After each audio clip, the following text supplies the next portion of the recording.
การทำบุญการทำดีการให้ทานทุกชนิดมีหยังก็เฮ็ดไปก่อนอันใดเฮ็ดได้เฮ็ดไปคือตอนนี้เฮาว่าพยายามนึกถึงสิ่งที่มันเป็นบุญคือความสงบกุศลคือความฉลาดรอบรู้ตามความเป็นจริงเพื่อให้จิตใจของเฮาเองบ่เราร้อนบ่กังวลบ่มีจิตใจเราร้อนและกังวลมีช่วงระยะท่านก็ท่านไปตามที่มีแต่บ่มีท่านก็สวดมนต์ไปภาวนาไปทรงฌานไปมียังเหตุไป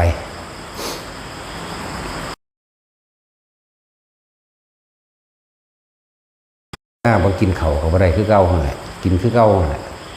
ก็เลยว่าทุกสิ่งทุกอย่างมันบ่มีหยัง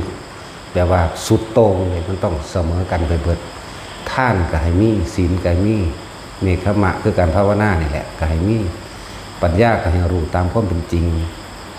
วิริยะความเพียรพยายามของตนเองขันติอดเอา ขันติสัจจะก็ให้รู้ตามความเป็นจริงสัจธรรมของโลกโลกิยะสัจจะโลกุตระสัจจะจนถึงขั้นปรมัตถสัจจะคือการเห็นนิพพานนั่นแหละเมตตาก็ให้มีอุเบกขาก็ให้มีอธิษฐานก็ให้มีนั่นแหละจังว่าบ่แม่นว่าสิเอาอันใดอันหนึ่งมาเด่นกว่ากันจังสิไปได้เลยเสมอกันเบิด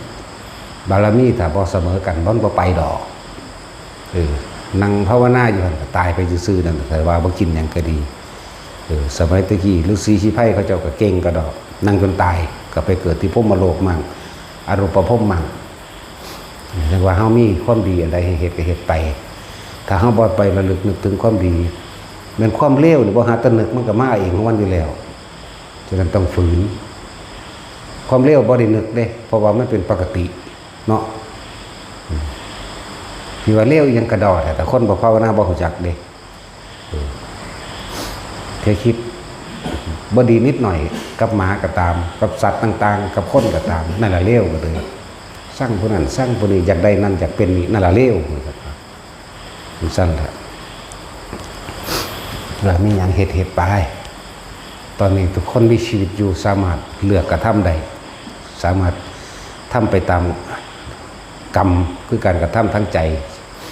เลือกเหตุได้แต่ว่าหลังจากเหตุไปแล้วก็รับผลของมันเท่านั้นแหละเป็นวิบากแหละคนที่พ่อใส่บาตรได้ก็ใส่ไปพ่อช่วยเหลือบุคคลผู้อื่นใดแบบใดก็เหตุไปแต่ว่าเหตุความเร็วแรงเข้ามามันสิซ้ำเติม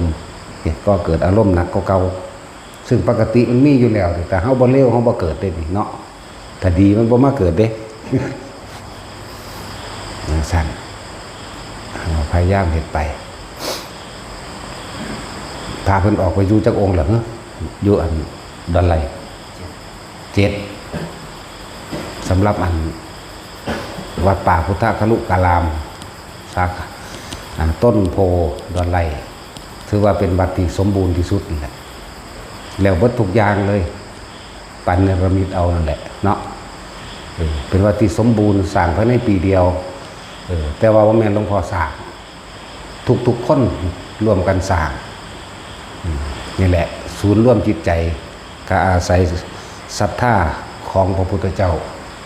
อาศัยพระปัญญาของพระพุทธเจ้าเป็นพระสร้างบ่แม่นหลวงพ่อเด้อเฮาอาศัยพระปัญญาของพระองค์บอก4แนวทางให้เฮาทานศีลภาวนาเฮาก็เฮ็ดไปอาศัยทุกคนรวมมือรวมใจกันผู้ละบาท2 บาท10 บาทแล้วแต่จนแสนจะล้านหมดละแต่ก็ออกมาเป็นรูปสำเร็จแล้วให้ทุกคนน่ะนึกถึงสิ่งที่มันเป็นบุญเป็นกุศลแม้นบาทเดียวก็สร้างก็ให้นึกถึงให้ภูมิใจว่ากูก็มีส่วนร่วมเข้าใจว่าล่ะนั่นเป็นของเฮาให้สิ่งใดสิ่งนั้นจะอยู่กับเราเด้อยากว่าล่ะเฮาให้โดยบ่ได้หวังสิ่งใดตอบแทนสิ่งนั้นสิอยู่กับเฮาบาทนึงก็สร้างต้องมีคนต้องภูมิใจว่าวัดอยู่ดอนไหลนั่นก็เป็นสมบัติของเฮาเองจักบ่ล่ะตามธรรมดาแล้ว แม่นเฮาสมมุติว่าเฮาซื้อกระเบื้องแผ่นหนึงก็สร้างถ้าสิพูดถึงอานิสงส์เป็นวิมานเป็นหลังอยู่แล้วเด้เป็นหลังเลยไม้แป้นแผ่นหนึงก็เป็นหลังเลยบ่แม่นต้องสร้างเป็นหลังอะไรมันสำเร็จแล้วสำเร็จที่ใจเฮาอยากให้มันแล้วเข้าใจบ่ล่ะเฮาอยากให้มันแล้วเป็นหลังจังซี่ถนนหนทางจังซี่มันผู้ละบาท2 บาท10 บาทหรือแสนหรือล้านก็ช่างนะให้ภูมิใจในตัวเองว่าตัวเองก็ได้มีส่วนร่วมในการสร้างแต่ว่าเฮาอาศัยศรัทธาจากพระพุทธเจ้าจากบัดนี้หลวงพ่อเป็นผู้แนะนำซื่อๆเด้แนะนำพาเหตุแต่ว่าแนวทางจากพระพุทธเจ้าทางนี้เป็นทางที่เราจะต้องใส่เป็นบันไดในการเหยียบขึ้นสู่จุดสูงสุดก็คือความบ่กลับมาเกิดอีกแต่ว่าเริ่มจากบาทนึงจะไปเริ่มใส่เนาะก็เริ่มจากอันนี้แหละถนนหนทางเฮาก็เฮ็ดไว้เพื่อความอำนวยความสะดวกสบายผู้อื่นสะดวกสบายเฮาก็สะดวกสบายเฮ็ดหยังไว้สิ่งนั้นที่เป็นของเฮาเด้ถนนหนทางปลูกต้นไม้ขุดเจาะน้ำบาดาลคนได้ใส่น้ำมีคนใส่น้ำเฮาได้อยู่หั่นจักว่าล่ะผู้เขาเจ้ายังทุกข์ยากลำบากอยู่ยังลำบากเรื่องน้ำจังซี่เอาขุดเจาะได้แล้วก็บอกให้มาเอาไปใส่เด้อก็เอาไปใส่แม้บาดาลเขาเจาะขึ้นให้ต่อเขาเงื่อนเจ้าของเราเด้อก็ต่อเด้นั่นแหละการพึ่งพาอาศัยซึ่งกันและกัน เขาบ่ได้หวังสิ่งใดตอบแทนถือว่าความสำเร็จเกิดขึ้นจากทุกๆคนที่มีส่วนร่วมเด้หลวงพ่อบ่ได้มีเงินได้บ่ได้ไปรับจ้างเด้ เอาจากทุกคนนั่นแหละมาสร้างเป็นปัจจัย4ตลอดทั้งเครื่องอำนวยความสะดวกหลายๆอย่างทุกคนเวลามันนึกถึงทุกคนปลื้มใจโลดได้คิดว่าหน่อยน้ำใจมันบ่หน่อยเด้น้ำใจนี่บ่ได้หน่อยเด้จำนวนเงินแต่จะไปเทียบเขามันหน่อยอยู่แต่ว่าน้ำใจนี่บ่หน่อยแต่ทั้งสิเปรียบอย่างหนึ่งอาหารหมดมันบ่ได้หลายเด้เนาะขี้แควติดแควเฮาอยากกันถ้าสิทธิ์ลงไปนี่หมดกินอิ่มเป็น10 โต20 โตคนเด้เนาะนั่นแหละน้ำใจแต่สิเทียบแล้วมันบ่ได้น้อยแล้วก็ของท่านอันเป็นวัตถุสิ่งของภายนอกอาหารจังสิอย่ารักษาโรคพึงห่มส่วนที่อยู่อาศัยก็อาศัยปัจจัยเงินร่วมกันสร้างเป็นกุฏิเป็นศาลาเป็นเวชจักกุฎีคือสวมนั่นแหละเวชจักกุฎีก็เลยสวมสร้างไว้ทดลองรับซึ่งเป็นสถานถ้ำไว้ทดลองรับผู้ที่เดินทางไกลมาได้พักเศร้าห่มเศร้าเงามันนี่จักหน่อยห่มโพนี่โพธิญาณเดี๋ยวมันโพธรรมดาเดี๋ยวมันต้นไม้เด็กต้นไม้ตรัสรู้ของพระพุทธเจ้าคือพระพุทธเจ้าเฮาเริ่มต้นแรกมันชื่อว่าอสัทธพฤกษ์เข้าใจป่ะต่อมาคนอื่นต้นปาเป้งสมัยนี้เอื่นต้นโพหมายถึงโพธิญาณหมายถึงต้นตรัสรู้ต้นไม้ทำความรู้แจ้งจริงตามข้อมูลจริงของสิ่งทั้งหลายทั้งปวงในวัฏสงสารออกจากวัฏสงสารอันนี้ได้จะเรียกว่าต้นโพนั่นแหละที่เป็นต้นม่วงกระซางเอิ้นต้นโพคือเก่าบางพระพุทธเจ้าตรัสรู้ที่ใต้ต้นม่วงก็เอิ้นต้นโพบางองค์ก็ตรัสรู้ใต้ต้นไทรก็เอิ้นต้นโพต้นสร้างนาวมันก็เอิ้นต้นโพไผ่ก็เอิ้นต้นโพโพธิญาณพี่จังหวะทุกคนภูมิใจที่ทุกคนมีส่วนร่วมแต่เหตุมันเป็นของทุกคนแล้วเหตุกับศาสนานี่เหตุกับพุทธศาสนานี่บ่สูญหายไปไสเด้มันฝังหลากลึกไว้เพียงแต่ว่าเฮาสินึกถึงมันบ่เท่านั้นเด้อที่จักบ่ล่ะขึ้นอยู่กับเฮาสินึกถึงเด้บุญแม้นเพียงน้อยนิดนะที่เฮาเฮ็ดหยังก็แล้วแต่ขณะจิตสุดท้ายที่นึกถึงไปสวรรค์ได้จะได้คิดว่ามันน้อยแต่ปล่อยเตาซื่อๆยังไปสวรรค์ได้เลยเนาะมันสั่นแล้วเขานึกถึง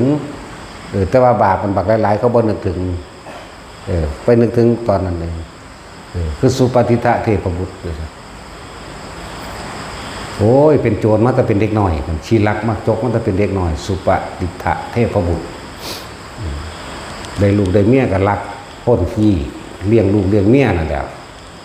เท่ามาที่มันไปปนบ่ได้มันไปหลักบ่ได้เบิดกำลัง3 ปีสุดท้ายเข้าวัดกับเข้าเฉพาะวันพระดอกบ่ได้เข้าซุมื้อดอกไปแต่วันพระแผนสั้นแล้วไปกับจักสิไปซ้ำใดได้นั่นน่ะดีไปหาละเข้าในวัดลำห้ากับบ่ฮู้แต่ว่าบัดสิตายไปนึกถึงวะอย่างน้อยกูก็ได้ถือ18เอาไว้ว่าสั่นแน่เห็นบ่ขึ้นรบกวนอยู่นิดนึงอยู่ได้บัดสิตายคู่คากอยู่นั่นนะไม่อย่างน้อยกูภูมิใจว่ากูได้ทำบัตรสวดมนต์ถือ18อยู่ตะกล้วยนั่นเสือกตายซ้ำไปสวรรค์สันดาวดึงเฉยว่าดีไหมทั้งสั้นแล้วนี่แหละ ก่อนที่สิเบิดอายุอีก7 มื้อมนุษย์นี่แหละอาสนะมันก็เศร้าหมองมันก็แข็งกระด้างเงื่อนกักแรกก็ออกดอกไม้ที่ผู้สาทั้งหลายก็เหี่ยวเป็นนิมิตหมายว่าเทวดาสิตายลงนรกคนเด็ดน่ะพอดีก็ช่วงจังหวะที่พระพุทธเจ้าไปเทศเอาแม่เพิ่นไปดาวดึงเทศเอาแม่เพิ่นนั่นแหละหมู่ก็เลยบอกให้แนะนำเนี่ยนั่นพุทธเจ้ามาไปฟังธรรมไปพุทธเจ้าเทศนาอีหยังแล้วบรรลุโสดาบันเฉยไหมแม่บรรลุเพราะว่าหยังเพราะว่าเพิ่นทรงจำคำสอนพุทธเจ้าเข้าใจบ่นี่ที่ว่าสัจฉายะสัจจยะสาธยายคำสอนพุทธเจ้าที่พวกเฮาสวดมนต์อยู่ซุมื้อนี่แหละสวดธรรมจักรสวดอธิตะสวดมื้อนี่แหละแน่พุทธเจ้าก็สิเทศตัวนี้ไปพอดีมันกับเข้าถึงความจริงได้เรียกว่าบรรลุโสดาบันได้นี่จึงว่าบุญเพียงน้อยนิดที่ว่าเฮ็ดน้อยๆนั่นน่ะเราตลอดชีวิตถ้าไปเทียบกันแล้วมันพอๆเด้ถ้าสิเอามาสั่งใส่กันแม่นบ่ล่ะสั่งแล้วขึ้นอยู่จิตสุดท้ายในการนึกก่อนที่ตายจังก็เลยบอกทุกคนว่าบ่แม่นของน้อยดอกเด้อพวกเจ้าทรงต้นไม้มาก็ดีต้นไม้ใดมีแก่นเทวดาอาศัยได้เบิดแล้วก็ไหลเข้ามาเรื่อยๆพวกจิตพูดทั้งหลายไหลเข้ามาเรื่อยๆเด้มาจากเครือญาติมาจากที่พวกเขามาทำบุญนี่แหละคนนี่ญาติจากผู้ใกล้ชิดจากสู้ผู้ใกล้ชิดแท้เลยนี่คือพ่อกับแม่ห่างออกไปคือปู่ย่าตายาย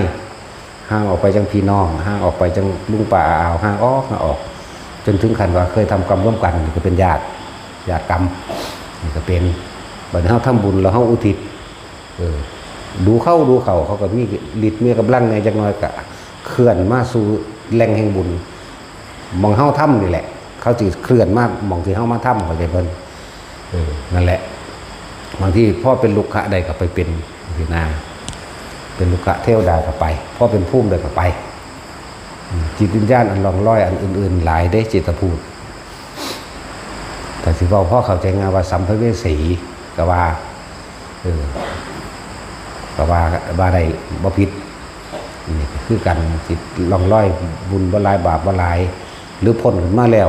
ไปอยู่ในลักษณะนั้นจังซี่ก็อาศัยบุญจากญาติ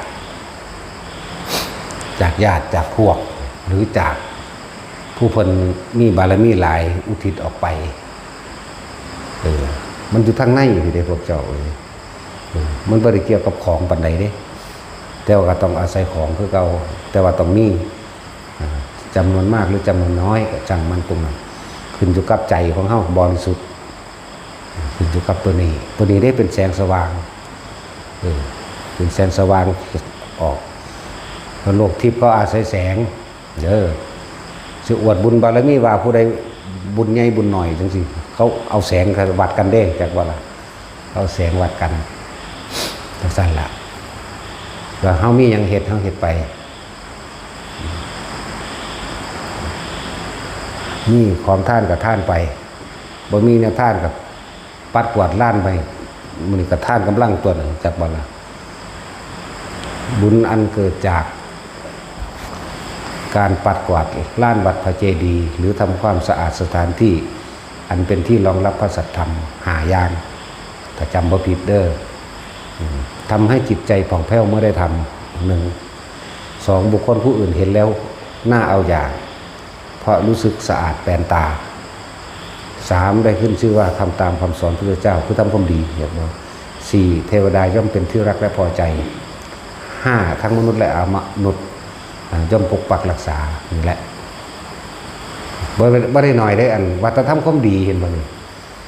บ่มีหยังเห็นละกูปัดกวาดน้ำถนนหนทางนี่จักว่าล่ะปัดกวาดน้ำถนนหนทางล้านวัดล้านเจดีย์หม่องใดมันหกตัดออกหม่องใดมันขวางตามทางสิตำตาคนจับออกบ่แม่นแค่ว่าเฮ็ดในวัดเด้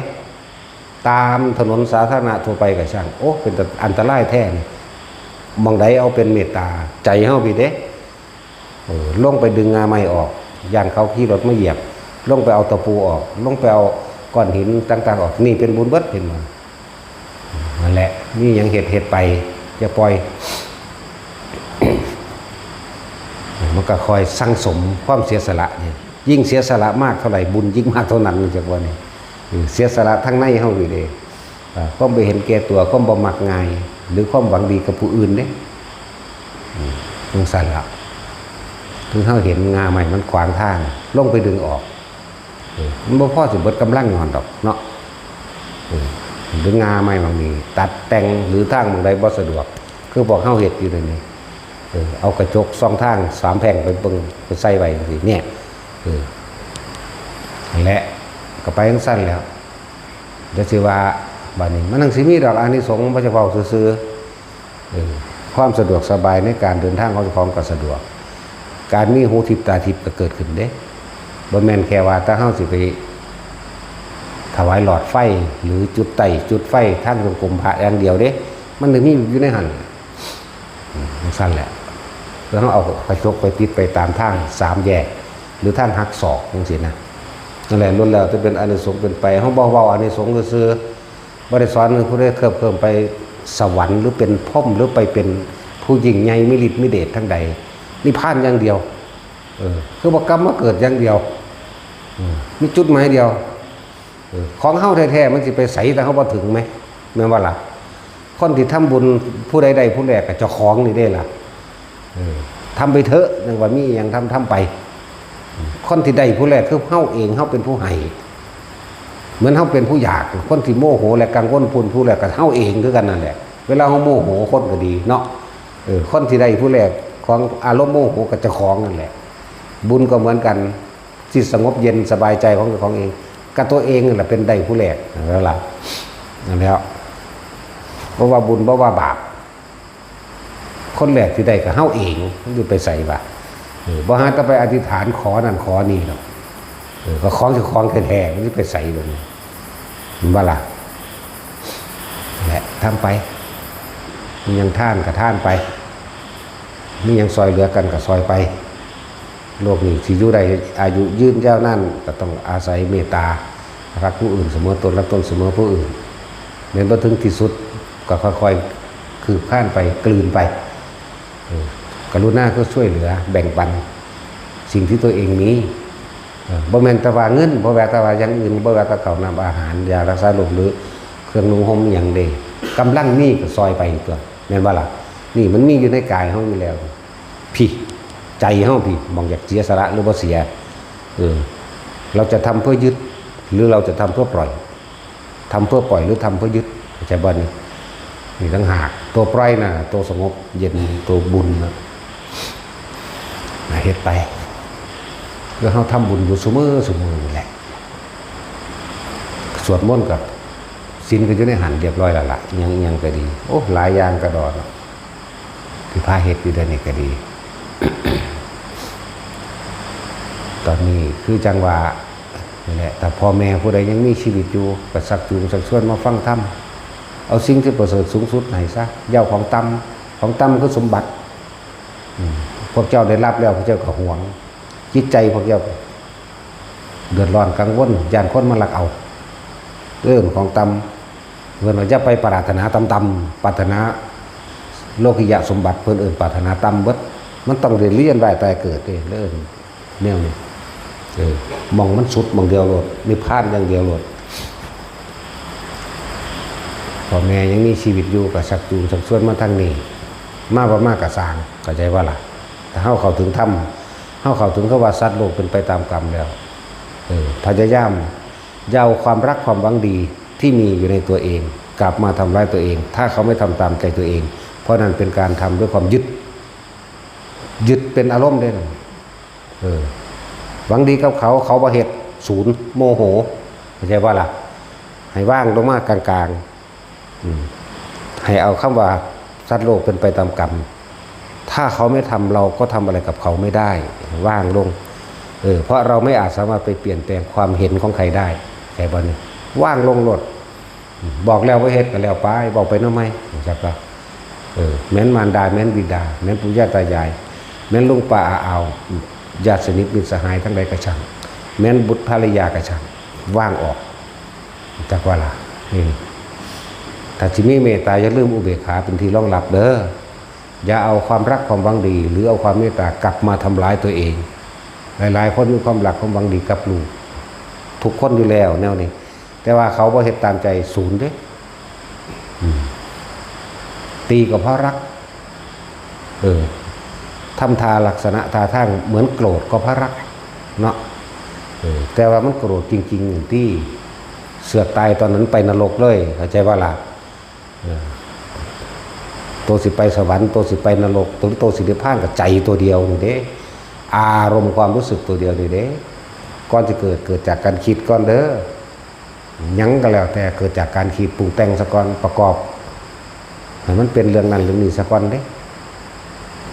ของท่านแหละจะว่าว่างให้มันเป็น ตอนนี้พวกใดมีพ่อแม่ที่มีชีวิตอยู่กับบำรุงเลี้ยงเอาสิ่งใดที่มันดีที่สุดที่เฮาหาได้หาให้เป็นอาหารเป็นเสื้อผ้าเครื่องประดับประดาเครื่องซอยก็เฮ็ดไปโดยทั้งโลกก็เฮ็ดไปโดยทั้งธรรมก็เฮ็ดไปส่วนพ่อแม่ผู้ใดบ่ท่านได้มีชีวิตเนี่ยเฮาอาจจะตะกี้เฮาทุกข์ยากอาจจะบ่ท่านได้มีโอกาสได้ทดแทนบุญคุณก็ให้ทำบุญหานั่นแหละเข้าใจว่าล่ะตอนมีชีวิตอยู่ก็หาอย่างหนึ่งตายไปแล้วก็ทำบุญหาก็จังซั่นล่ะได้หรือบ่ได้เฮาเป็นผู้ใดก่อนเข้าใจบ่เวลาเฮาทำบุญอุทิศหาคนนั้นคนนี้ได้หรือบ่ได้ผู้สิได้ก่อนหมู่คือตัวเองแม้นบุญและบาปเข้าใจบ่นี่โตเฮาเองสิเป็นผู้รับทราบก่อนอะไรจังไรแต่ละคนเฮ็ดไปเถอะ ยิ่งไกลวันสำคัญเข้ามานี่เฮาต้องการยกจิตขึ้นสู่ที่สูงหรือคนสิเก่งฉลาดเพียงใดก็สร้างเด้อถ้าขาดความกตัญญูไปบ่รอด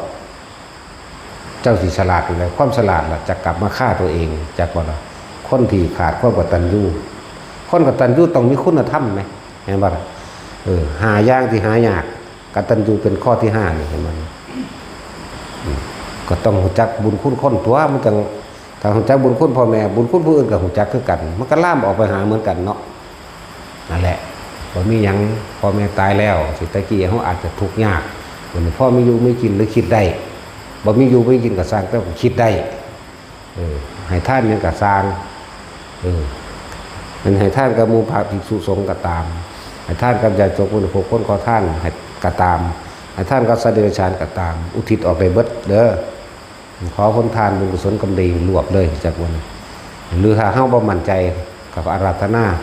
ด้วยอานุภาพแห่งพระพุทธพระธรรมพระสงฆ์ขอผลทานบุญกุศลกำดีที่ข้าพเจ้าทำนี้จงถึงแด่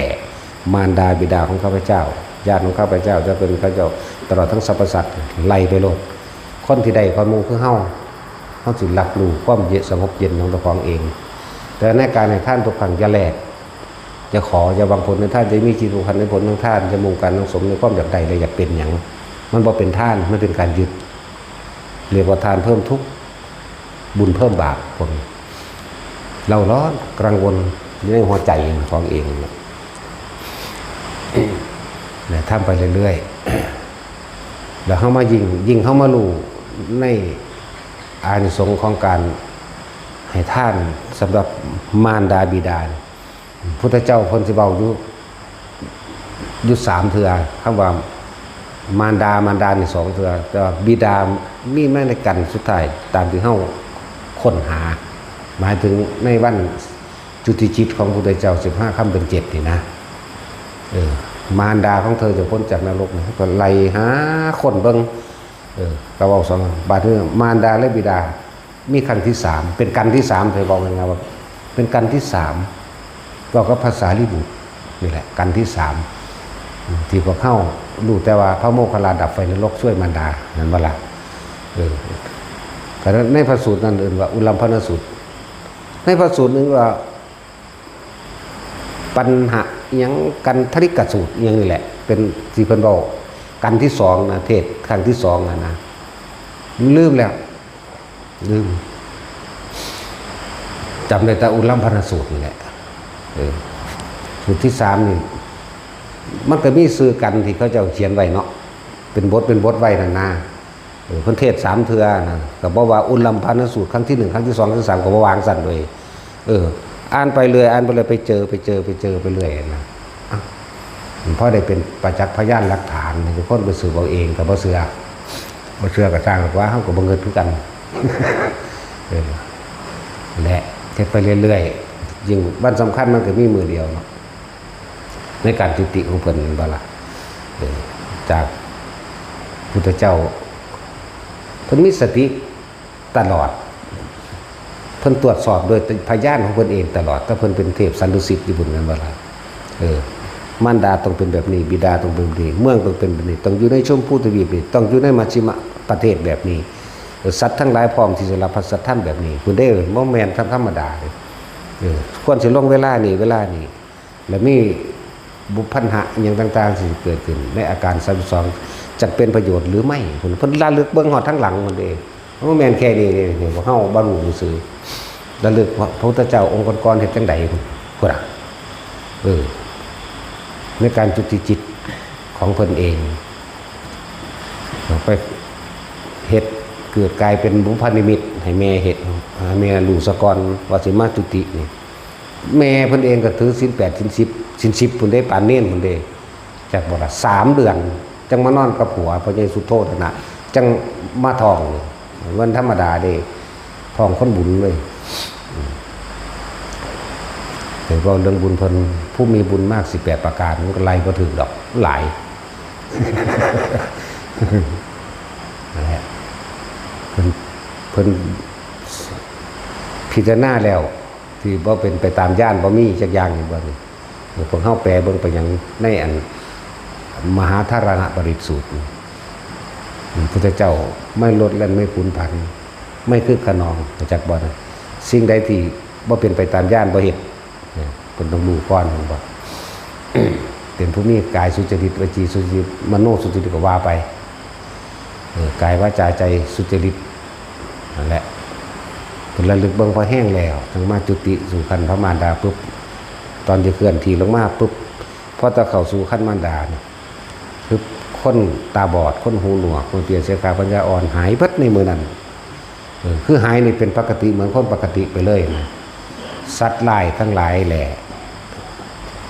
งูกับพังพ่อนกัดกันอยู่ดีๆก็เป็นหมู่กันเลยเสือกับกระต่ายอะไรกันดีๆก็เป็นหมู่กันเลยแล้วก็เป็นหมู่กันตลอดชีวิตมันเองแต่ว่าให้ในมือนั้นบ่แม่นแต่ให้ในมือสั่นแค่นั้นเด้คือเขาจะเป็นตลอดชีวิตลักษณะนั้นทะเลเป็นคลื่นล่มอยู่ดีๆเงียบลงเลยประตูหน้าต่างเปิดออกเองดอกไม้ทุกชนิดบานขึ้นโดยบ่แม่นฤดูก็ช่างบานขึ้นเองทั้งดอกไม้ทิพย์และดอกไม้โลกนั่นแหละมันเป็นมือดวงตาของโลกได้เกิดขึ้นแล้วไอ้เวียบเทียบว่าพระพุทธเจ้าเป็นว่าเผ่าพันธุ์แห่งดวงอาทิตย์เมื่อแสงสว่างเกิดขึ้นความมืดจะหายไปพระเจ้าเลยเทียบว่าดวงตาของโลกได้เกิดขึ้นแล้วโลกคือหมู่สัตว์จะบอกโลกคือหมู่สัตว์ผู้ตกอยู่แห่งความหลงคือบรรลุว่าตัวเองเนี่ยเกิดมาเพราะความเห็นแก่ตัวนี่แหละบรรลุที่ว่าอวิชชาเป็นปัจจัยบังเกิดสังขารอวิชชาแปลว่าบรรลุบ่จักยังเป็นปัจจัยให้เกิดความคิดต่างๆนานาสารพัดในความอยากได้อยากดีอยากมีอยากเป็นนั่นแหละเห็นแก่ตัวมันบ่ละบาดแปลภาษาเฮาเอานั่นแหละผู้ใดมารวมทำบุญในมื้อนั้นมารดาเป็นบอกอยู่2เทื่อ2กันว่ามารดาเนี่ยขึ้นภายใน7ชั่วโคตรแต่กันที่3ว่ามารดาบิดา7ชั่วโคตรเขาก็บอกไปตามมันตำรามันเลย แต่ตามเขาเห็นทั้งมารดาและบิดา7 ชั่วโคตรเลย อันนี้บอกส่วนโตเด้อบอกตำรากันอย่างหนึ่งบอกตามตำราคนบอก2 ครั้งเรียกว่ามารดา7 ชั่วโคตรขึ้นเลยเพราะส่วนมากกันแม่นี่จะทำผิดหลายๆเนาะเพราะว่าผู้หญิงเป็นธรรมดาแหละความอดทนอดกันมันหน่อยกว่าจู่ๆจุกๆจิกๆบ่คือผู้ชายความอดทนหลายกว่าอยู่แต่เฮ็ดก็เฮ็ดอย่างเร็วแต่ดีก็ดีอย่างดีเนาะผู้หญิงก็เร็วว่าหลายแต่ว่ามันหลายเร็ว เร็วว่าหนักแต่ว่านั่นแหละจะวางได้ช็อตนั่นแหละ ตุกจิกนั่นแหละพวกเป็นเม่นเนาะสั้นแหละแล้วก็ปวดหลังปวดแอวบางคนกันล่าวใส่ก้นเด้เนาะสั้นแหละเราเนี่ยบ่ต้องหลายๆคนที่ว่าสีมาให้ท่านในการทำบุญวัน15 ค่ำเดือน 7นี่จะไปคิดว่าต้องใส่เงินหลายก็ต้องคิดว่าต้องมีอย่างแน่นอนน้ำขวดเดียวก็ได้จากว่าล่ะน้ำขวดเดียวก็ได้ผ้าพื้นเดียวก็ได้ผ้าเช็ดหน้านี่ก็ได้มันอยู่ที่ใจเฮาไปเด้เฮาสิกำหนดก็เฮามีเท่านี้จากว่าล่ะเฮามีเท่านี้ตะกี้หังเข่าทับพี่เดียวตัวแม่นบ่ล่ะมันยังสามารถซอยขึ้นได้เนี่ยบางที่บางคนนี่ท่องแค่ปีกลิ้นเอาไปหลีใส่ใต้ส่วนพระพุทธเจ้าไว้จังสิก็มีผ่าขาดพื้นเดียวก็ทั้งมีไว้และขึ้นอยู่ที่ใจเฮาอยากเฮ็ดเด้อเจตนาและความตั้งใจตัวนี้ตั้งหากตัวมันเป็นบุญตัวมันสงบตัวมันเย็นจะไปเทียบใส่ภูเขามีภูเขามีมันก็อย่างนึงดอกอันนั้นก็ตั้งหากอย่าไปเทียบเอาใจเอาความอยากเฮ็ดนั่นแหละถึงเสือว่าความกตัญญูทั้งหลายแล้วนั่นอีกอย่างหนึ่งก็เป็นการมันสิยกฐานะจิตใจเจ้าของหนึ่งเป็นอันดับแรกยกฐานะจิตใจเป็นคนกตัญญูรู้คุณฐานะทางการเงินการงานคือตามมาภายหลังจะพอละที่เบื้องรอดถ้าคนบ่มีคุณธรรมมันบ่มีกตัญญูมันรักษาทรัพย์สมบัติที่พ่อแม่เอาให้ไว้บ่ได้ดอกแม่นบ่มันต้องเกี่ยวกันอยู่แล้วถ้าสิ่งหนึ่งมีมันก็ต้องมีสิ่งหนึ่งสิ่ง2สิ่ง3ไปด้วยบ่ว่าสิว่าอิมัสสิสติอิตังโหติบะเนาะแต่สิ่งหนึ่งมีก็มีสิ่งหนึ่งก็มันว่าแม่นตะเว้าเรื่องอวิชชาปัญญาสังขาราเด้นั่นแล้วมันเราเรื่องวิชาปัจจยาสังขาราวิชาก็ได้อีกได้ล่ะนั่นแล้วเมื่อมีวิชาความรู้อันนี้แล้วย่อมเพิ่มวิชาอีกอันหนึ่งเพิ่มพูนขึ้นมีไผเทศแบบว่านี้มีแต่เฮาล่ะเขาเทศตามตำราเฮาก็มีนอกในจักหน่อยจังซั่นแล้วขนมก้อนหนึ่งก็ได้เงินบาทหนึ่งก็ได้สลึงหนึ่ง50 สตางค์ได้ทั้งนั้นถ้ามันเป็นสตางค์มาได้ก็เอามา เอาปานนั้นก็เอาบอกคักปานนั้นล่ะอีหยังๆก็ดีเบ้นไม่มีเงินเลยบัดใช้แรงกายก็ได้เข้าใจว่าล่ะซอยเขาเฮ็ดแจกของท่านเรียกว่ามันมีโรงท่านอยู่แล้วใส่แรงกายมีเฮ็ดโรงท่านก็ได้เวลาอุทิศในใจเจ้าของก็ผลทานบุญกุศลกรรมดีแต่ก่อนนั้นมันก็ต้องมีอยู่แล้วทานแล้วอีกอย่างนึงมันดีตรงนี้นะเฮาอาศัยกำลังหมู่ภิกษุสงฆ์มาในทิศทั้ง10หรือทั้ง4นี่ก็ทางแต่อ้วนว่าทิศทั้ง10คืออะไรด้วยซ้ำทิศทั้ง4คืออะไรแต่อ้วนเพิ่นถามด้วยซ้ำถามจากให้ตอบเพื่อหมู่ว่าเจ้าของรู้แล้วเนาะแง่อย่างนี้เว้านะก็ทิศศีลเดี๋ยวผู้นึง ทิศจุ้ยผู้นึงเด้ทิศแท็กซี่นั่นเด้ทิศนึงเท่าๆนี่นั่นทิศเท่านั้นมาในที่ต่างๆ10 ทิศหรือ4 ทิศใต้อกเนื้อตกก็ว่าไปก็แกงเอาเองไปเฮาอาศัยกำลังหมู่สงฆ์และหมู่สงฆ์ต้องทรงชาติให้เป็นพร้อมบ่ให้บอกแวกจักว่าอย่าลืมเด้ของท่านมันตกข้างเด้ อาศัยกำลังหมู่สงฆ์ทั้งหลายเป็นกำลังคนที่ทรงฌานว่างจิตเป็นอุเบกขาอยู่แล้วแม้เพียงแค่ปฐมฌานปัจจุบันนี้ลมหายใจนี่กับอุณาโลมมีอาการปิติเกิดขึ้นแค่นี้มันละนิวรณ์แล้วเด้จักว่านี้มันบ่มีความกังวลแล้วเด้มันยังเป็นมันเป็นอุเบกขาแล้วเด้จักว่าล่ะนี่แค่ปฐมฌานทุติยะก็ได้จะตุดหรือทั้งเบิดเลยก็ได้แล้วแต่ความถนัดของไปของมันของท่านทั้งหลายเรามีสิบตกข้างมันเหมือนความบริสุทธิ์เข้าใจป่ะนั่นแหละแล้วเขาสิรวบของท่านทั้งหลายมาให้ซึ่งคนส่วนมากตั้งแต่ท่านมากมีแต่เอาไปแลกของมีแต่เอาไปแลกรางวัลที่หนึ่งเอาไปแลกรวยเอาไปแลกอายุยืนเอาไปแลกสนะคดีก็มีเนาะเอาไปแลกยศถาบรรดาศักดิ์เอาไปแลกให้ลูกสอบได้ดีให้ลูกสอบได้นั่นให้เป็นนั่นให้เป็นนี่เอาไปแลกให้ลูกหายป่วยให้เจ้าของหายป่วยเข้าใจว่าคำว่าแลกนั่นแหละแต่ว่ามันบ่สูญหายไปไหนแต่อานิสงส์ไม่เกิดที่พวกเขามีแต่แลกกับแลกนะมันคำว่าอานิสงส์อารมณ์อันพึงปรารถนาที่จะสงเคราะห์ให้ยกจิตขึ้นสู่ที่สูงคำว่าอานิสงส์นั่นนะไม่เกิดแล้วก็การอุทิศบุญไปหาคนที่ล่วงลับไปแล้วมันก็บ่ไปอีกเพราะว่าตัณหาคือความอยากของเจ้าของขวางไว้ลากไว้ดึงไว้มันบอกไปแต่ของท่านแล้วอยู่คือเก่าขอมออยู่คนของเจ้าของคือเก่าแหละจากว่าล่ะจากขอมอเพราะตั้งตะปอดอยู่นี่นะคือสั่นเดิมก็ขอมออยู่คือเก่ามันบอกไปหาคนสิอุทิศเนี่ยนั่นแหละแต่บาทนี่15 ลวกจากบอกผลทานบุญกุศลกรรมดีนี่ที่ข้าพเจ้ากระทำมาแล้วนี่ตั้งแต่อดีตตอนต้นจนถึงปัจจุบันณขณะนี้นี่จงถึงแด่มารดาบิดาของข้าพเจ้าที่มีมาแล้วในอดีตจนถึงปัจจุบันทุกภพชาติเถิดเนี่ยเขาสิรวบมาให้ตั้งแต่กี้พวกเจ้าแรกบัดนี้รวบมาให้จังซี่อันนี้อาศัยกำลังพระอาศัยกำลังพระพระผู้ทรงชาตินั่นแหละเพราะที่หนึ่งมันท่านมีผู้ใดบรรลุอย่างนั่นแหละอาศัยกำลังตัวนี้ ถือว่ากำลังของพระสงฆ์เพียงองค์เดียว2 องค์มันก็หน่อยแต่ว่าเหมือนพระสารีบุตรโมคคัลลาไปซอยเมนั่นแหละกำลังของคนผู้เดียวเป็นผู้มีอิทธิฤทธิ์มากดับไฟนรกดึงแม่ก็สิพ้นออกจากเขตแดนให้การปะเขตทรมานนั่นคือชีวิตมันบ่วิตติมันก็หลุยลงไปคือเก่าเฮ็ดจังไดมันก็บ่วิต2 แม่ 3 แม่ก็บ่วิตหรือว่าจะบอกว่าบ่อาจสามารถกระทำได้โดยลำพังกำลังแห่งเธอนี่ไม่อาจสามารถทำได้เธอต้องอาศัยสงฆ์ที่มาในทิศทั้ง10มีตั้งหากพร้อมด้วยครับเรียกว่าอธิษฐานของพระพุทธเจ้าคือเพิ่นอธิษฐานไว้นั่นแหละคุณต้องการ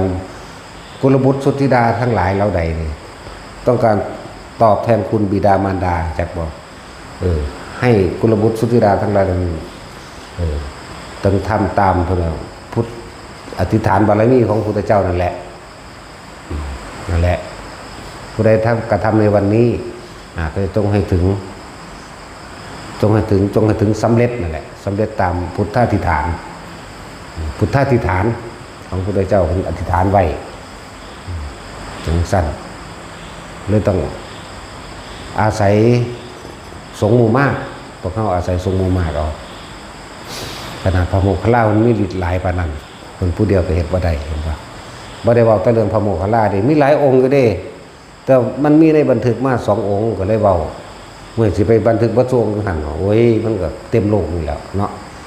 แล้วผู้ใดสิไปมันเขียนคักปานนั้นเด้หลายพระโมคคัลลาตอนซอยแม่4 แม่หาแมวได้ล่ะเพราะว่าอย่างเพิ่นไปเที่ยวสวรรค์นรกรู้ก็เลยได้มีบันทึกหลายแม่ผู้หนึ่งอยู่ในมหาเวกีแม่ผู้หนึ่งในคูตานรกแม่ผู้หนึ่งก็เป็นเปรตเนี่ยหากินขี้มูกน้ำลายแบบเดียวกันกับแม่ของพระสารีบุตรนั่นล่ะแม่ผู้หนึ่งอยู่ในคูตานรกกินขี้แม่จังซั่นแล้วคูตะแม่ผู้หนึ่งขันโลลุวะนรกเย็นแม่ผู้หนึ่งอยู่อุสุทะนรกที่เท่าร้อนอันหนึ่งเวทระนีอีกเอาพวกรุ่นนั่นโดดลงไปในน้ำถูกคล้ายๆน้ำมักจับดึง มันสิเกี่ยวแล้วมันสิดึงของมันเองมันก็ขาดของมันเองโอ้ยมันเข้าถึงแก่นความรู้สึกอย่างนั้นเฮาก็ตกมาแล้วเนาะก็เว้าได้ก็มันแสบเข้าไปในความรู้สึกเลยมันบ่แม่นธรรมดา ภาษาสมุนีเป็นอย่างเดียวตัดแขนถิ่มยังบ่ทันได้ต่อมันแสบเข้าไปสู่ความรู้สึกเด้นะครับจังว่าผู้ใดอยากแสดงความกตัญญูกับพ่อกับแม่กับมาเฮ็ดนี่ก็มี พาเฮ็ดสุปีอยู่แล้วล่ะพาเฮ็ดสุปีเฮาก็แอบเฮ็ดมานานแล้วก็แห้งล่ะคือสิขึ้นหลายแล้วล่ะ ผู้เพิ่นดีไปแล้วก็มีได้ล่ะบ่แม่นแต่ว่าสิตกเลยเอาเฉพาะพวกทุกขตะเด้เอาเฉพาะพวกที่เขาเจ้าสู่โลกอบายได้นี่รู้จักบ่ทุกข์ที่สุดเด้เขาว่าทุกขตะทุกข์ที่สุดอยู่นรกนั่นแหละ เราเฮ็ดมาโดนแล้วเฮาเฮ็ดแต่ผู้เดียวเฮาก็เฮ็ดมาเฮาก็ตั้งของเฮาเองอยู่แล้วจนเป็นที่แน่ใจอยู่ล่ะจังพาเฮ็ด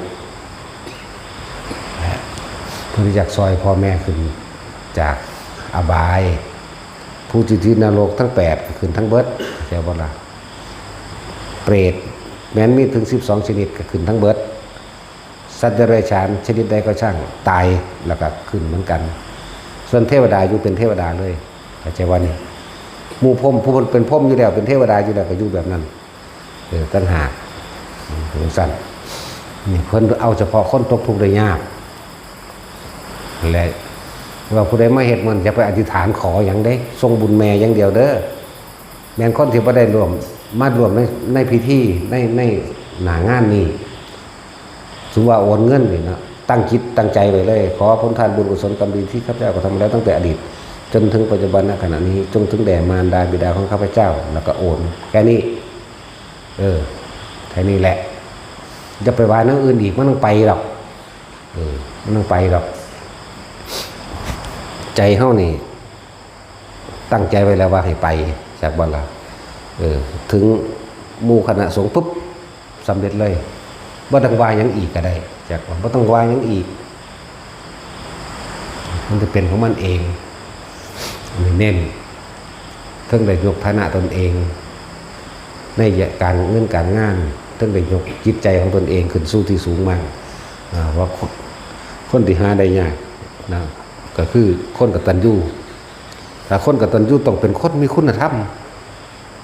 บ่ซั่นมันบ่รู้จักกตัญญูดอกนั่นบ่หาได้ยากบุคคลที่หาได้ยากสิบอกมันยังพระพุทธเจ้า ก็ที่หนึ่งอยู่แล้วไงว่ามันยังอีพระอรหันต์บุคคลผู้ทำตามบุคคลผู้สั่งสอนแสดงธรรมเห็นบ่ซั่นบุคคลผู้ปฏิบัติธรรมแบบกตัญญูนี่หาแล้วแล้วก็ฮู้อยู่ว่ามีไผแน่ ว่ามีเรื่องใดแน่บุคคลแบบบุคคลเช่นใดแน่นะแต่พากันตั้งใจเฮ็ดเอาคนบ่มีหยังเลยก็มาซอยงานเขามันก็ไปคือกันเป็นไปบ่ได้หรอกคือว่าบ่มีนั่นน่ะคนซุมื้อนี่ขาดแต่ปัญญาเท่านั้นแหละที่มาเกิดนี่เนาะมันมีวัตถุคนแหละแต่ว่าขาดปัญญาขาดความจริงขาดความรู้แจ้งเห็นจริงขาดความรอบรู้ในสังขารกรอบความรู้ในสิ่งทั้งหลายทั้งปวงว่าสิประดับประดาตกแต่งไปทั้งใดทั้งบุญหรือทั้งบาปเท่านั้นขาดตัวนี้เรียกว่าขาดปัญญานั่นแหละสำหรับภิกษุนักบวชมหาทานอันนี้ไงพวกเขามันมีหรอเด้บ่ต้องไปกังวลเด้ว่ากูบ่มีของทานจักว่าล่ะมันหยังศีลห้านั่นแหละมหาทานยิ่งใหญ่จักว่าล่ะเฮาบ่ขาสัตว์อยู่แล้วเห็นบ่เฮาบ่ลักเฮาบ่ปล้นจี้ผู้ใดอยู่แล้วนี่มหาทานอันนี้ไงก็มีอยู่แล้วเป็นผู้สืบศาสนาอีกว่าน่ะหลายอย่างเป็นผู้รองรับธรรมหลายอย่างก็ดอกนั่นแหละจังว่าอุทิศไปถ้าสิพูดถึงตรงนั้นไปสูงไปต่ำก็ขึ้นอยู่กับร่างของผู้นั้นคือกันว่าจะเอาไปเอาพ้นมองหันกับพ่อเนาะ เอาพ้นจากนรกเอาพ้นจากเปรตเอาพ้นจากเดรัจฉานกับพ่อแต่สิว่าสูงต่ำมันสิเทียบกันเราจะบอกไปอันตัวนั้น คือแต่ว่าเรื่องพระบางองค์ เพิ่นเห็นแม่เพิ่นภาวนาไปเพิ่นเห็นแม่เพิ่นตกนรกเสร็จจังไดเนาะสิได้ถวายผ้านั่นนะถวายครั้งที่1ก็พอตั้งแต่ได้ยับขึ้นมาจักหน่อยบ่ทันได้ขาดออกจากหันเด้อาจสิเหมือนกับการย่นอายุลงไปว่าติดคุก10 ปีเหลือ5ถวายเฮ็ดจังไดเนาะนี่จังสิได้แบบนี้ก็อยากเฮ็ดกุฏิศาลาถวายก็เอาเงินไปรวมกับเขาเนี่ยก็เป็นหลังเด้พอถ้าถวายวิหารเท่านั้นน่ะขึ้นเลยเนี่ยเสื้อผ้าที่หมายถึงผ้าบางสกุลนั่นเพิ่นสักตัดเย็บอย่างดีเพิ่นเอามาถวายครูบาอาจารย์ผู้ขาภาวนาเห็นแม่ตกนรกขอถวายอนุเคราะห์ให้ผมแน่ถวายแต่บ่ท่านขึ้นอยากบ่อยู่ปันบุญมันพระได้เป็นบุญใหญ่มันท่านได้เป็นวิหารทานครับปันมาคิดถึงตอนวิหารทานประเด็นเงินมานำบิณฑบาตละหรือยังละก็เลยว่าขอรวมสร้างวิหารทานนี่นำสร้างโบสถ์หรือศาลานะมือไม่เป็นภาวนาเห็นเลยอันผ่ากระไดนูที่อยู่กระไดอาหารการกินก็มีนี่แบบนี้ก็มีก็สิว่าตามกำลังเด้ออย่าเทียบเอาแค่พ้นก็เอาละนาพ้นทุกข์พ้นหมองมันหนักแต่สิว่าตามกำลังของพระอรหันต์จังซี่ก็สิว่าโอ้กูบ่มีนี่กูสิซอยพ่อแม่กูให้สูงซ้ำนั้นซ้ำนี้ได้บ่น้อก็ว่าไปอีกแหละเอาวิทย์มองมันหนักนี่ก็เอาละนาเนาะท่านแหละอีกอย่างพวกเฮาท่านนี่แต่ปัจจัย4เฮาท่านอยู่แล้วร่วมหมวดในปัจจัย4ตลอดทั้งเครื่องอำนวยความสะดวกต่างๆมันก็มีอยู่แล้วนี่เป็นของภายนอกซะก่อนส่วนการท่านของภายในคือหยังการสาธยายธรรมคือพวกเข้าสวดมนต์นี่เองสวดมนต์แล้วก็สิผ้าแล้วก็สิว่าหลวงพ่อก็สิว่าขอกระแสเสียงธรรมอันเป็นคำสั่งสอนแห่งองค์สมเด็จพระสัมมาสัมพุทธเจ้าจงดังก้องกังวานไปสู่มารดาบิดาของท่านทั้งหลายที่ร่วมอุทิศบุญให้แด่บิดามารดาของท่านทั้งหลายในวันนี้เข้าใจว่าล่ะนี่คือในตัวจิตตัวนึกของเฮาไว้แล้วเฮาก็อาศัยพุทธาธิฐานคือกันจักคนอาศัยเพิ่นเด้กำลังเฮาบ่มีดอกอาศัยเพิ่นเอาตัวนี้เป็นตัวทรงให้เด้อบัดนี้ถ้าสิพูดถึงว่าเหมือนกับเครื่องอยู่อาหารยารักษาโรคขนมที่อยู่อาศัยเป็นเครื่องอำนวยความสะดวกอุดมสมบูรณ์ดีแล้วแต่ขาดปัญญาบัดนี้เฮาให้แนวทางปัญญาแสงสว่างแห่งปัญญาหรือเครื่องดำเนินชีวิตในการต่อไปเข้าใจบ่ล่ะที่อาศัยการสวดมนต์นี่แหละ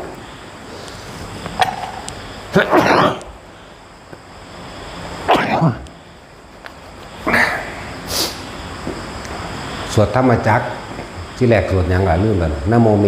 แล้วก็ธรรมจักรอทิตะอนัตตลักขณะอทิตะปริยาสูตรปฏิจจสมุปบาทเตรียมไว้เด้อพวกเจ้า4 บทนะโมเมธรรมจักรอนัตตลักขณะสูตรอทิตะปริยาสูตรปฏิจจสมุปบาท5 บทเนาะพวกเจ้าไปเอาหนังสือมากางใส่รถเด้อผู้ใดมาในงานนี่ก็เอาหนังสือมากางใส่เลยผู้มาในงานก็สิบอกหรอกผลทานบุญกุศลกรรมดีที่ท่านหลายเราใดได้กระทำมาแล้วตั้งแต่อดีตต้นจนถึงปัจจุบันณสถานที่แห่งนี้ขอผลทานบุญกุศลกรรมดีของท่านจงถึงแด่มารดาบิดาของท่านที่มีมาแล้วในอดีตจนถึงปัจจุบันวาโรดเดี๋ยวสิวาเองดอกอันต้นนี้เดี๋ยวสิผ้าวาเอาดอกฮอดมือวานั่นมันสิผ้าวาดอกอันใดเบาก้อนพอสิเบาไปก้อนผู้เดียวอันใดเอาเบาน้ำรถใจว่าล่ะจังหวะน้ำสั่นคนที่มารวมงานก็แสดงความอัศจรรย์หลายอย่างแปลกๆนั่นแหละคนที่ทรงชั้นเป็นกับว่าแน่อาจเห็นแต่ว่าบ่แม่นผู้เฒ่าๆเด้ มีแต่ผู้งามๆเด้อพ่อแม่เฮานั่นน่ะมันเหมือนนึงเด้โอ้ยกูเห็นเทวดานั่นแหละพ่อแม่เจ้าของจักว่าล่ะบ่ได้เป็นรูปร่างเฒ่าๆมาเด้เหมือนคน20 ปีนี่เด้อสวยงามมันเป็นแบบนั้นเด้อนี่เขาเจ้าเปลี่ยนแล้วจะมาแสดงให้เบิ่งบางคนว่าเห็นแต่เทวดาเต็มอยู่มันโรงแรมพ่อกับแม่เจ้านั่นแหละก็ ก็สิเขาเฮ็ดรูปร่างเก่าคุณบอกเขาก็จะได้รูปร่างงามอยู่ได้ล่ะเนาะสั่นแล้วแต่คนที่มารวมในงานมันสิมีอัศจรรย์หลายอย่างก็ดอกบางคนกับคือจังมาลูบเสยผมให้นี่บางคนคือจังมากอดนี่อบอุ่นเด้น้ำตาไหลปลื้มขึ้นมาเด้คือจังมีคนมากอดกอดข้างกอดหน้ากอดหลังของไปของมันนั่นแหละรูปหลังรูปแขนหน้านี่มันเป็นดอกนั่นแหละบอกสำหรับผู้ที่มาในงานสิเป็นแบบนั้นแม้แต่ตอนใส่บาตรก็เป็นเหมือนคนเมื่อยืนทุกข้างขางเฮานั่นแหละมันเริ่มเป็นมาแต่เริ่มใส่บาตรแล้วละเหลือแต่รอเวลานั้นเป็นใส่ยุใส่กับสร้างพอมือนั้นเฮาใส่สัจญาธิษฐานหรือพุทธาธิษฐานของเฮาเองอยู่แล้วอาศัยอำนาจหรืออาศัยบารมีพระพุทธเจ้าอยู่แล้วเริ่มต้นใส่บาตรที่แรกเป็นเข้ามาของท่านทั้งเบิดใดไปแล้วเหลือแต่ขาดเหลือแต่แสงสว่างแห่งปัญญาคือเทศจากเวลาเทศก็คือบอกเข้าสวดมนต์นั่นแหละสิผ้าบาดอกจะขึ้นต้นให้ดอกคือบอกเข้าสาธยายคำสอนพระเจ้าที่บอกเข้าสวดมนต์นั่นคือเข้าเป็นกระบอกเสียงเทศแทนพระพุทธเจ้าเลยจากเวลาเจ้าว่าบ่แม่นนั่นเด้อญาติต่างๆหรือว่าพวกผู้จิตต่างๆนั่นเทวดาต่างๆเขาก็มาฟังอยู่เด้บ่แม่นว่าบ่ฟังเด้ญาติเจ้าละมาก่อนแต่เป็นพ่อแม่ละมาก่อนผู้ญาติตายายละมาก่อนผู้เขามีคือว่าเอาพวกนรกก็ลกไปพวกสูงก็ลงมาเองจากบ่ล่ะเฮาบ่แม่นว่าคือมีพ่อมีแม่แต่ผู้เดียวเด้เฮ็ดกรรมนำกันมานี่มันต่อใดพ่อใดแม่ว่าเด้คนที่บ่เคยเกิดเป็นญาติกันบ่มีดอกเราตามพระพุทธเจ้าแล้วนั่นก็จริงนั่นแหละหมูหมากาไก่ตั๊กแตนนี่แม่นเบิดนั่นแล้วจังว่าหลายอย่างที่เรื่องของกรรมมันเป็นเรื่องที่ละเอียดละออดีอยู่เป็นเรื่องที่บ่คนคิดที่ปัญหาไว้เป็นอจินไตยสีพุทธวิสัยนิสัยของพระโพธิสัตว์พุทธเจ้าบ่คนคิดนิสัยของผู้ใดชาติเฮ็ดอีหยังแปลกๆจากว่าล่ะเรื่องของกรรมกำเนิดโลก4อย่างต่างสั้นแหละมันหลายอย่างระดับที่พวกเฮาบ่ทันได้รู้จักหยังแต่มันรู้มันก็บ่มันก็บ่มาเกิดทันตัวเนาะ ก็เพราะว่ามันบ่รู้มันจึงมาพากันนั่งเข้าหม้ออยู่ว่าซั่นนี่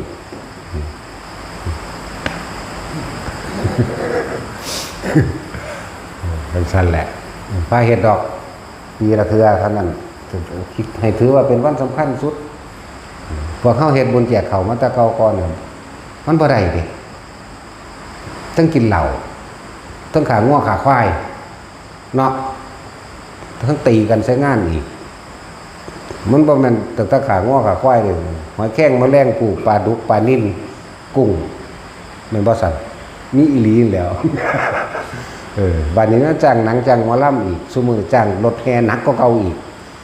ดีบ่ดีไปแสดงในวัดอีกโอ้ยเป็นหนี้สงฆ์มาเรื่องทึ่งๆบ่จักทีจักแดนเนี่ยหลายอย่างที่พวกเขาบ่ฮู้บ่เข้าใจบัดนี้มาเฮ็ดหม่องมันง่ายนี่ว่าเป็นหยังบ่ได้ไปจ้างอีหยังเด้คือขนมไข่มาก้อนเดียวนี่ก็ใส่ได้แล้วเด้ล่ะไป7ซากพุ่นเด้เนาะสั่นๆตัวบ่ได้เว้าเล่นเด้เว้าจริงๆเลยนั่นแล้วอันนั้นโอ้ยยากน้ำคนเสิร์ฟเราเดี๋ยวก็พิษกันพิษเถียงใจกันเลิกงานแล้วผู้อาฆาตกันไปก็มีมันธรรมดาเด้ตีกันฆ่ากันตายขึ้นลงขึ้นศาลไปก็มีจังซั่นแหละเป็นตาได้อยู่บ่ตาเฮ็ดตะกี้มวนเพิ่มอยู่มันสิไปบุญมาตะทางใดแบบนั้นมันบ่แม่นบุญเด้นั่นน่ะอันมวนมันเป็นเรื่องของอารมณ์สะใจเด้นั่นน่ะแล้วอันนี้เฮาเฮ็ดเต็มใจมาน้อมจิตมามาเฮ็ดน้อยๆก็สร้างได้ผลมากคือเก่าบ่ได้เกี่ยวกันนี่จังบอกว่าทำน้อยได้มากไอ้พวกทำมากได้น้อยนี่ดีบ่ดีไม่ได้เลยได้สิบอกให้เด้อบางพวกทำบุญหาพ่อหาแม่ตะกี้ว่าเพิ่นรวยเนี่ยเบิด 3-4 แสนเนาะมาทำดีใจแล้วล่ะผู้ขาเพิ่นมาบอกเฮาฟังได้เฮ็ดบุญให้พ่อแม่เบิดไป 4 แสนอาจารย์เพิ่นบอกก็เบาไปก็สิอยู่สวรรค์แล้วซั่นหรือบางภาพมันขึ้นในตาเฮานี่สวรรค์หามึงบอกพุ่นแบกก้อนหินกุกลักอยู่ เฮาบ่ปากมันสิเครียด เพราะเขาเอาเองของเขาดอกคือสิได้สวรรค์สั้น5สั้น6เว้ามั่วไปตามภาษาเขานั่นแหละถ้ามันจะเกิดด้วยตาเฮาที่มันจะได้บุญเข้าใจบ่มันมีกระแสมานำลูกนั่นแหละนี่อาศัยบุญจากลูกบอกมันก็ขึ้นในตาเขานี่แล้วมันบ่ถามซื่อๆตัวว่าพอผมไปสวรรค์บ่ ถามแม่ได้ความจริงก่อนแล้วบ่นรกแล้วมันสิมีพลังงานอันหนึ่งเป็นใยของพ่อของแม่มานำลูกเด้มันก็สิมากับตัวเฮาเองเนี่ยก็เห็นอยู่เนาะต้องบ่บอกเขาบอกว่าได้สวรรค์ก็สวรรค์ซะมันก็แล้วดอก จังสิเถียงกันไปหยังนะสิก็มีถ้าผู้ถามตรงๆก็บอกตรงๆคือกันแตกออกแขนนี่ฉีกออกขานี่ฉีกออกแตกปวกออกเลยเด้ธรรมดาเด้บ่ฟ้องตกนรกบ่เด้ แต่ถามเครียดเนาะว่าซั่นโอ้ยแต่มึงว่ากูบ่ฮู้มึงถามกูหาแม่มึงหยังซั่นเนาะแต่มึงฮู้แล้วมึงขึ้นจะถามเฮ็ดหยังเนาะบ่แม่นดอกพอเป็นคนดีไปสวรรค์มึงถามกูหาแม่มึงสั่นแต่มึงฮู้อยู่เนาะ อีหลีนี่แหละสั่นแล้วนั่นแหละมันแม่นเรื่องเว้าง่ายๆดอกเรื่องของกรรมเด้นี่เว้าอยู่นี่เรื่องของกรรมผลของกรรมเป็นเรื่องที่เว้ายากอยู่ฉันว่าจากทุกคนอย่าพลาดชาตินี้มีโอกาสครั้งแล้วไม่น่าจะเกิดท่านลาบรูปร่างกายพระพุทธเจ้าว่าเกิดท่านรูปร่างกายเพราะท่านเปิ่นกระสานถ้ำมันบ่ได้ตายจากถ้ำยังเป็นอมตะอยู่จังซี่ความจริงผู้ใดปฏิบัติได้ความจริงผู้ใดทำสมาธิได้กระจิตตั้งมั่นได้เหมือนกันนี่แม้ถ้ำบ่ได้เป็นของตายถ้ำมันมีอยู่ตลอดกาลเวลาอยู่แล้วพระพุทธเจ้าห้องเพิ่นไปคนพบคนพ้องเพิ่นเสียสละตัวเองกว่าสินำมาได้ผู้ใดปฏิบัติสมาธิจิตสงบได้คือกันผู้ใดเห็นอารมณ์ละอารมณ์ใดก็ไปนิพพานได้คือกันเท่านั้นเห็นไหมอะไรจังว่าจะพลาดเด้อแม้นพุทธองค์เพิ่นสิอยู่หรือบ่อยู่ก็สร้างรูปกายนั่นก็ถือเผาถิ่มไปแล้วเนาะแต่ว่าธรรมะที่เพิ่นสั่งสอนแสดงไว้ยังอยู่เหมือนเดิมผู้ใดเป็นผู้ใดเข้าใจปฏิบัติเป็นอยู่โดยชอบด้วยมรรคมีองค์8โลกจะไม่ว่างจากพระอรหันต์จักบ่เป็นอยู่โดยชอบด้วยมรรคมีองค์8โลกนี้จักไม่ว่างด้วยพระอรหันต์แม้บ่แม่นพระพุทธเจ้าก็มีพระปัจเจกจักว่าล่ะทั้งสั้นน่ะบ่ว่างเข้าใจสัมมาทิฏฐิเห็นตามความเป็นจริงได้แล้วถูกต้องตามความเป็นจริงสรุปแบบนี้นะคำว่าสัมมาทิฏฐิมีความเห็นถูกต้องตรงตามความเป็นจริงสัมมาทิฏฐิสัมมาสังกัปโปก็คิดยังก็คิดตามจริงของตัวดำริชอบดำริคือคิดนั่นแหละวาจากะจริงกรรมโตกะทำจริงอาชีวะประกอบอาชีพสุจริตบ่อยากเบียดเบียนนี่ว่าอะไรหรือว่าจะโมมีความเพียรไปทางที่เป็นจริงสติก็ระลึกถึงตามที่เป็นจริงเหมือนกันแล้วก็เป็นสมาธิมันก็ที่ตั้งมั่นของมันเองมันตั้งมั่นแล้วมันก็บ่หวั่นไหวเมื่อบ่หวั่นไหวอารมณ์ใดมันสิเกิดได้มันก็นิพพานทันตัวนิพพานเป็นของคนเป็นๆนี่ล่ะได้เด้อคนเป็นๆได้เอามาเว้าเนาะบ่แม่นคนตายเด้คนตายจะยังมาเว้าเผาถิ่มล่ะนั่นแหละอย่าพลาดพวกเฮาอย่าหมกเป็นล่อให้ลูกทำบุญหาเถาะทำเอาเองสวดกุศลธรรมะกับสวดเอาเองเป็นมาตัวไปก็เลยมาอยู่ดีเนาะบ่มีผู้ใดพาสวดเด้แต่ว่าพวกเขาบ่ปฏิบัติคลำสวดให้คนตายว่าเนาะทั้งสั้นแล้วม่วงใดบ่มีคนตายเลยคือเขาว่าสถานที่นี้คลำเข็ดขวางมีคนตายว่ากายเฮ็ดอยู่ให้กินใหญ่บ้านหนีเนาะว่าตายอยู่ในบ้านตลอดมันคือบ่พากันใหญ่หนีคือโอ้ยพวกปัญญาบ่มีเอ้ย แม่นว่าล่ะในบ้านแม่ตายอยู่ตลอดคือบ่พากันใหญ่หนีผู้นี้ตายปั๊บสิบ่ได้ใหญ่เลยบ่บ้านหลังนี้ตายปั๊บสิบ่ได้ใหญ่เลยบ่เนาะนั่นแล้วเพราะว่าบ่รู้ธรรมคือบ่รู้ความจริงของโลกบ่รู้ความจริง